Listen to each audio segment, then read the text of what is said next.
নমস্কার বন্ধুরা, শুভ সকাল। কেমন আছো তোমরা সবাই? আশা করছি তোমরা প্রত্যেকেই খুব ভালো আছো। আমি এবং আমার পরিবারও বেশ ভালো আছি। আমি বনশ্রী, আমার এই ছোট্ট পরিবারে তোমাদের সবাইকে সাথে নিয়ে আজকের দিনটি শুরু করছি। আশা করছি অন্যান্য দিনের মতোই আজকের দিনটিও তোমাদের খুব ভালো লাগবে আর তোমরা আমার সাথে থাকবে। আজ রবিবার আর এখন ঘড়িতে সময় হচ্ছে ওই সকাল 6টা মতো। তো ঘুম থেকে উঠে আগে তো ঠাকুর প্রণাম সেরে নিয়েছি। তো তারপরেই যে আমার ছোট্ট স্বাদের রান্নাঘরটাকে সুন্দর করে লাতা দিয়ে দিলাম। তো তোমরা তো জানোই যে এখন আমি আর সেই ভেতরে রান্নাঘরে রান্না করি না, রাতে এবং দিনে দুই বেলায় কিন্তু আমি এখানেই রান্না করি। তবে রাত্রে একটু রান্না করতে অসুবিধা হয়, কারণ এখনও এখানে একটা আলোর ব্যবস্থা করা হয়নি।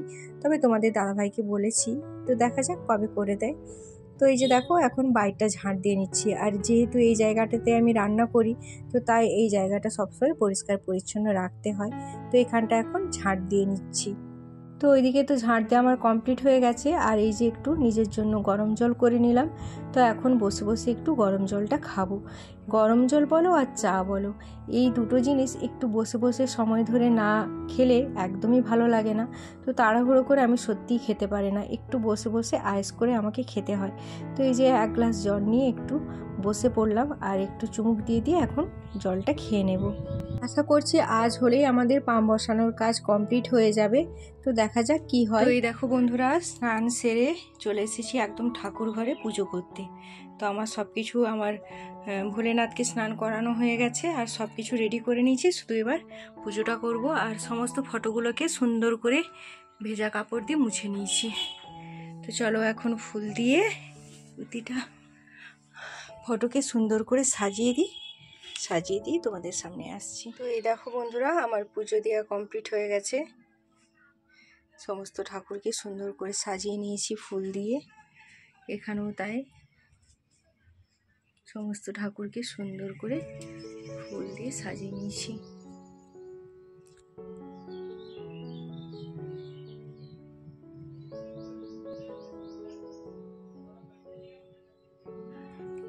তো আমার তো পুজো দেওয়া কমপ্লিট হয়ে গেল। আর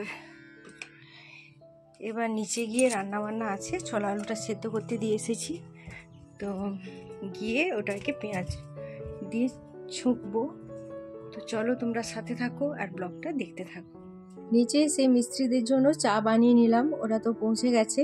আর ছেলে এদিকে জিজ্ঞাসা করছে, মা আজকে কি রান্না হবে। তো ছেলের ইচ্ছে যে আজকে যেন একটু চিকেন হয়, কারণ দুদিন ধরে মাছ হয়েছে।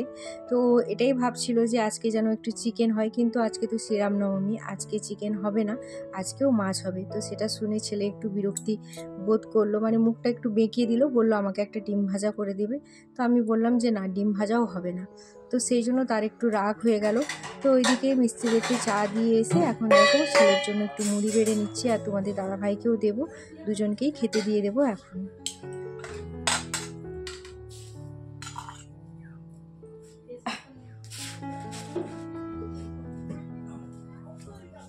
আসো গো, শুনছ?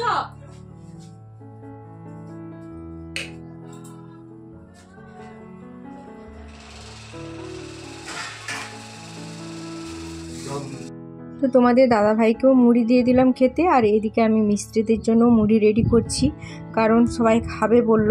আর এখনও পর্যন্ত মিনির সমস্ত জিনিস পৌঁছায়নি, মানে যে সমস্ত মালপত্র লাগবে ওগুলো তো তোমাদের দাদাভাই গতকালই সমস্ত বাজার করে দিয়ে এসেছিলো, কিন্তু আজকে পৌঁছানোর কথা, এখনও পৌঁছায়নি। তো সেই জন্য মিস্ত্রিরা বললো যে বসে বসে কেন টাইম নষ্ট করব, তাহলে আমাদেরকে খেতে দিয়ে দাও। তো আমরা এখন খাবারটা খেয়ে নিই।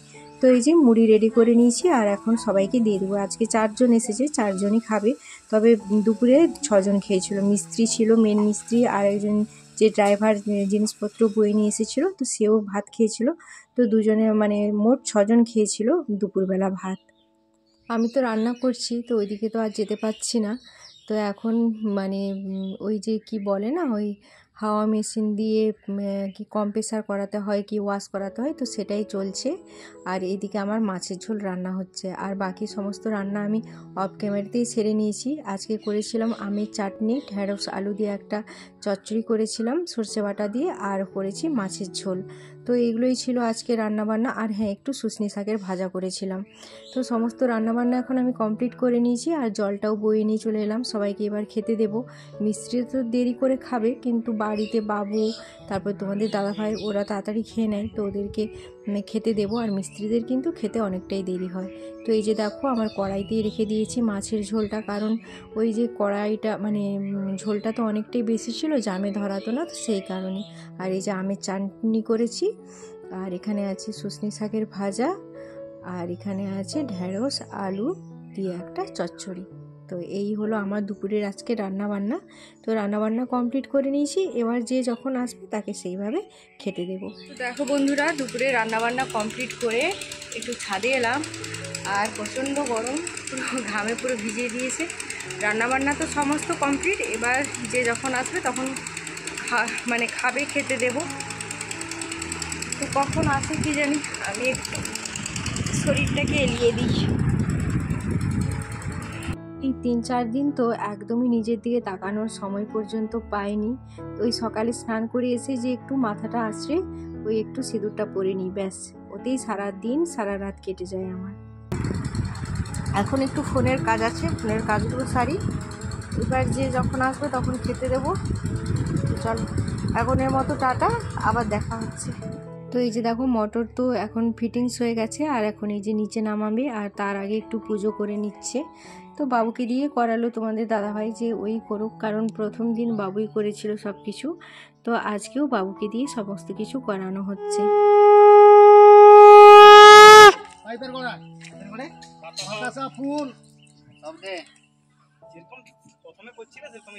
হ্যাঁ, যেরকম কালকে পূজা করছিল সেরকম। কটা পান সুপারিটা দে না, আগে পান সুপারিটা দে বেটা একটু। হ্যাঁ, পান সুপারি দে, তার উপরে একটু সিঁদুর দে, আর কয়েনটা দে।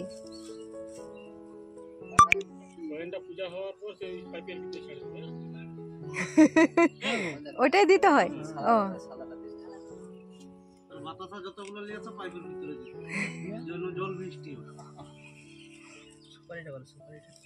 ওর সঙ্গেই আছে, দেখ, গোটা পান আর সুপারি। পান সোজা করে দে, সোজা করে দে, পানটা সোজা করে দে। আরে ওই তো উল্টারা পানটা আছে, গোটার দিকটা দে, সোজা দিকটা। হ্যাঁ হ্যাঁ, পানটা দে, সুপারিটা দে, ও একটু সিঁদুর লাগা। হ্যাঁ, সিঁদুর দে আর বাতাসিয়ে দে। হ্যাঁ, পানটাই দিবি, পয়সাই দিবি, আর সুপারিটাই দিবি, সিঁদুর আর বাতাসা দিবি তারপরে। হুম,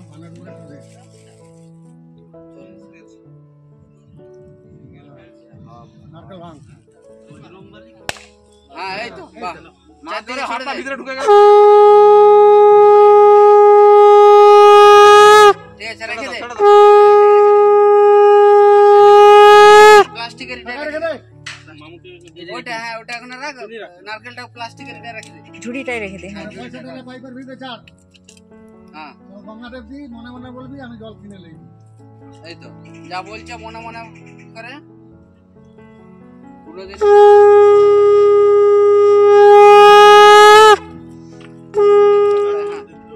হ্যাঁ, সিঁদুরটা ওখানটা রেখে দে, গোটাটায় কুটিটা একটু লেগে দে। হ্যাঁ, ঠিক আছে, যা। হ্যাঁ, সব লাগানো আছে। ফিরে এলাম একেবারে সন্ধ্যের সময়। তো দুপুরে খাওয়া দাওয়ার পর আর তোমাদের সাথে কোনো রকম কোনো ভিডিও শেয়ার করতে পারিনি। আর এখন দেখো, এই যে একটু রান্না বসিয়ে দিয়েছি। তো রান্না বলতে ভাত হবে, আর মাছের ঝাল বান্না হবে, আর একটু আলু মানে ভাতে দিয়েছি। তো এই হবে আজকে রাতে রান্না বান্না। তো ভাতটা ওখানে হচ্ছে, আর এদিকে আমি সোহমকে পড়াতে বসেছি। তো পড়িয়ে উঠে তোমাদের সাথে দেখা করছি। ভয় পাচ্ছ নাকি?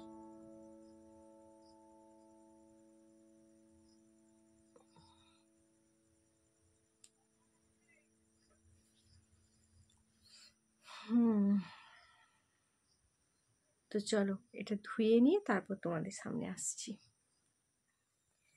তো এই দেখো, মুখটা ধুয়ে নিয়ে চলে এলাম। তো এখন একটু এই যে রোজ ওয়াটার লাগিয়ে নেব। এটা হলো আমার রাতের স্কিন কেয়ার। আর তার সাথে অ্যালোভেরা।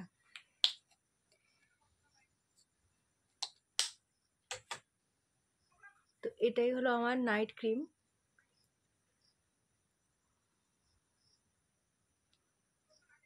এটা আবার কি বেরিয়েছে একটা, যেখানে যা পাচ্ছে বেরিয়ে যাচ্ছে শুধু।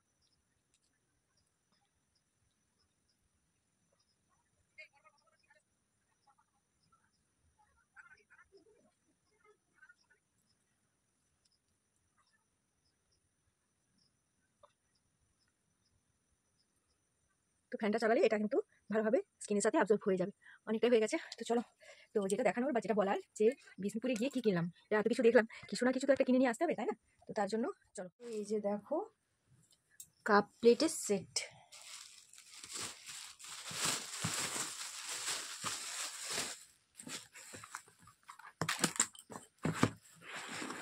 এক একটা 50 টাকা করে পিস। এই তো যেন ওই যে কথায় বলে না, খাবি কি ঝাঁঝে মরে যাবি, সেরকম ব্যাপারটা। এই যে দেখো, নাই নাই করে 30 টাকা করে পিস নেওয়া হলো। এগুলো সব পোড়ামাটির, এরকমই আছে, এগুলো 6টা আছে।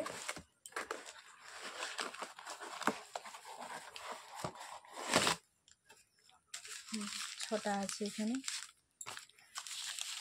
আমি আর খুললাম না, কারণ খুললে আবার সে গুছিয়ে রাখতে। আর এই যে কাপগুলো,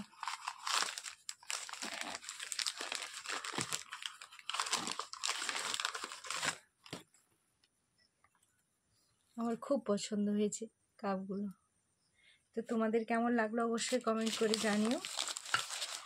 তো এই যে এই কাপ, এই প্লেট কেমন হয়েছে। তো এই হলো কেনাকাটা।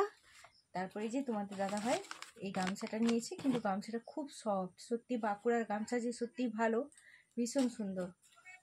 আর নেওয়া হয়েছে বলতে এটা বাবুর স্কুল থেকেই দিয়েছে, স্কুলের ড্রেস পিস দিয়ে দিয়েছে, এটা কাটাতে হবে বাড়িতে। এই দুটো ড্রেসই দামই পড়লো 1500 টাকা। দুটো ড্রেস 1500 টাকা নিল। কাপড়টা ভালো, রেইমন্ডের কাপড়। তো 1500 টাকা নিল এর জন্য, ড্রেসের জন্য। তারপর প্রথমেই আমাদের ভর্তির জন্য দিতে হলো 25,000 টাকা। তো দাঁড়াও, এগুলো রেখে দিই, তারপর তোমাদের বলছি। তো ওখানে ভর্তির জন্য প্রথমে নিল 25,000 টাকা। তো এইবার 5টা সেমিস্টারে দিতে হবে 19,000 টাকা করে। মোট ওখানে টোটাল 3 বছরের প্যাকেজ, 3 বছরের প্যাকেজে খরচ 1,20,000 টাকা। আর হোস্টেল ফিস, হোস্টেল নয় মেসে থাকবে, মেস ফিস, তারপর খাওয়া দাওয়াগুলো তো এক্সট্রা আলাদা আছে। মেসে বছরে মাসে 900 টাকা করে, প্রতি মাসে 900 টাকা, খাওয়া দাওয়া আলাদা। আর এক্সট্রা যাতায়াত, সেটা মানে ওখান থেকে আবার মেস থেকে স্কুলে মানে কলেজে যাওয়ার জন্য বাস কিংবা টোটোতে যেতে হবে, কিংবা যদি সাইকেল থাকে তাহলে সাইকেলে যাওয়া যাবে। তো আমরা ভাবছি একটা সাইকেল কিনে নেব ওখানে পুরনো, কারণ প্রতিদিন বাসে যাতায়াত মানে আবার ওটার জন্য একটা এক্সট্রা টাকা খরচা আছে। আর মেস থেকে কলেজের দূরত্ব খুব একটা বেশি না, সাইকেলে যাতায়াত করা যাবে। তো সেই জন্য ভাবলাম একটা সাইকেল কিনে নেব। আর বাকি সব কিছুই ঠিকঠাক আছে। তো খরচা বলতে মেস ভাড়াটা নিচ্ছে 900 টাকা। আর 3 বছরের প্যাকেজ 1,20,000। আর বাকি খাওয়া খরচ ধরে রাখতে পারো প্রতিদিন 150 টাকা, 100 থেকে 150 টাকা এরকম তো লাগবেই। তো এই হলো খরচা। আর ও ভর্তি হচ্ছে মেকানিক্যালের ওপর ডিপ্লোমা করছে, মেকানিক্যালের উপর ডিপ্লোমা করছে, ওটাতেই ভর্তি করলাম। ও বললো যে মা এটাই আমার ঠিকঠাক বলে মনে হয় যে আমি ওটাতে ভালো পারবো। তো তাই এটাই সিদ্ধান্ত নেওয়া হলো। বাড়ি থেকে অনেকটাই দূরে, তো সবাইরই মন খারাপ, কারণ মানে ও কখনোই বাড়ি থেকে বাইরে মানে কোথাও থাকেনি, এই প্রথম থাকবে। তো ছেলের ভবিষ্যতের জন্য, ভবিষ্যতের ভালোর জন্য তো এটুকু তো আমাদের করতেই হবে। তো সেই জন্যই দূরে হোক তবু ঠিক আছে, যাতে ওর একটা সুন্দর ভবিষ্যৎ তৈরি হয়। তো সেই জন্য এই সিদ্ধান্ত নেওয়া। কারণ এখানে থেকে এখন তো এমনি লাইনে মানে পড়াশুনো করে তো কোনো লাভ নেই। কিছু একটা মানে এমনি যে একটা যে হয়তো বিএ পাস করলো বা কিছু এরকমই তো কোনো লাভ নেই। তো কিছু একটা লাইন ধরে পড়াশোনাটা করলে হয়তো সরকারি না হোক বেসরকারি কোনো কোম্পানিতে কাজ পেতে পারে। তো সেই জন্য এই সিদ্ধান্ত নেওয়া। তো যাই হোক, দেখা যাক কতটা কি ও নিজে করতে পারে। কারণ এরপর তো আমরা আর কিছু বলবো না যে পড়, এটা কর, ওটা কর। এরপর থেকে কিন্তু ওর লাইফ, ওকে নিজেকেই সব কিছু ঠিকঠাক করতে হবে। নিজে ও যতটুকু নিজে পরিশ্রম করবে সবটাই কিন্তু ওরই জন্য করবে, আর যতটা ও পরিশ্রম করবে ততটাই ওর লাভ। তো আমরা তো বুঝাচ্ছি, তারপর জানি না কি করবে না করবে। তো তোমরাও প্রে করো যাতে আমার ছেলে ভালো কিছু একটা হতে পারে। তো যাই হোক, তো চলো, স্কিন কেয়ার তো হয়ে গেল রাতের, আর রাতের খাওয়ার তো বলেই দিলাম। ব্লগটা এখানেই শেষ করছি, আর বড় করছি না ব্লগটা, কারণ আর ভালো লাগছে না। সারাদিন অনেক কাজের চাপ গেছে, ধকল গেছে। তো যাই হোক, সবাই ভালো থেকো, সুস্থ থেকো। আবার দেখা হচ্ছে আগামীকাল আরও একটি নতুন ব্লগের সাথে। চলো, আজকের মতো টাটা, বাই বাই। আর হ্যাঁ, আজকের ব্লগটা তোমাদের কেমন লাগলো অবশ্যই কমেন্টের মাধ্যমে জানিও। কমেন্ট করতে ভুলো না। যারা দেখছো আমার ব্লগটা অবশ্যই একটা করে কমেন্টের মতো টাটা, বাই বাই। সবাই ভালো থেকো, সুস্থ থেকো। Good night.